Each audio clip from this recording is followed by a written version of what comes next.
উত্তরবঙ্গে বন্ধ রয়েছে লোকাল ট্রেন চলাচল। বিস্তারিত জানাতে দিনাজপুরের পার্বতীপুর জংশন থেকে যুক্ত হচ্ছেন আমিরুল বাপ্পি। ট্রেন চলাচল স্বাভাবিক করতে রেল কর্তৃপক্ষ কোনো ব্যবস্থা নিয়েছে কিনা বিস্তারিত জানাবেন।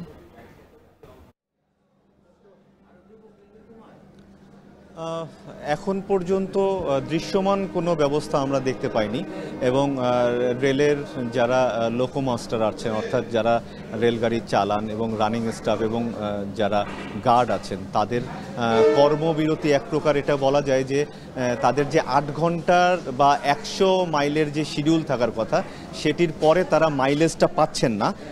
এই না পাওয়ার কারণেই এই যে কর্মবিরতির যে বিষয়টি উঠে আসছে বারবার সারা দেশেই এই ঘটনাটি ঘটছে এবং যার ফলে যেটি এরা এখন যারা ট্রেনের সাথে সংশ্লিষ্ট আছেন তারা 8 ঘন্টার বেশি ডিউটি করছেন না বা 100 মাইলের বেশি তারা ডিউটি করছেন না, যার কারণে প্রত্যেকটি ট্রেন এই পার্বতীপুর স্টেশন দিয়ে যাওয়া, সেটি আন্তনগর হোক, মেইল হোক বা লোকাল হোক, প্রত্যেকটি ট্রেনের প্রচণ্ড রকমের শিডিউল বিপর্যয় ঘটেছে।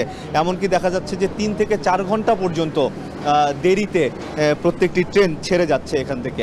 একটু জানিয়ে রাখি যে পার্বতীপুর স্টেশন থেকে মোট 18টি ট্রেন যাতায়াত করে, আন্তনগর, মেইল এবং লোকাল সব মিলিয়ে। এবং এইখানে রেলওয়ে কর্মচারীদের যে দাবি আছে, বিশেষ করে যারা অনেক পুরনো, তাদের 21 সালের একটি অর্থ মন্ত্রণালয়ের প্রজ্ঞাপনে যেটি জারি করা হয়েছিল, সেটি হলো যে তারা যখন অবসরে যাবেন, সেই অবসরে যাওয়ার সময় 75% ভাতা এক্সট্রা যোগ করে তাদের সেই অবসরকালীন যেসব সুযোগ সুবিধা আছে, সেটি আগে এই নিয়মটি ছিল, যেটি 21 সালের অর্থ মন্ত্রণালয়ের প্রজ্ঞাপনে বাতিল করা হয়েছে। তো সেইটার বিপক্ষেই বা সেটার বিরুদ্ধে আসলে আন্দোলন করছেন আর সেই সময়ের যারা রিক্রুটমেন্ট আছেন তারা, এবং একই সাথে নতুন যারা রিক্রুটমেন্ট আছেন তাদের ক্ষেত্রে যে নিয়মটি করা হয়েছে যে 100 মাইল হলেই যে মাইলেজটি পাওয়ার কথা, সেটি বাড়িয়ে 200 মাইল করা হয়েছে। তো সেই ক্ষেত্রে অর্থাৎ ওভারটাইমের যে একটি বিষয় থাকে বা ওভারটাইম মাইলেজের যে একটি বিষয় থাকে, সেটি থেকে তারা বঞ্চিত হচ্ছেন। এই বৈষম্যের বিপক্ষেই আসলে বা বৈষম্যের বিরুদ্ধেই রেলের এই যারা কর্মচারী আছেন, লোকোমাস্টার, রানিং স্টাফ বা গার্ড, তারা এই সাময়িক কর্মবিরতি তারা পালন করছেন।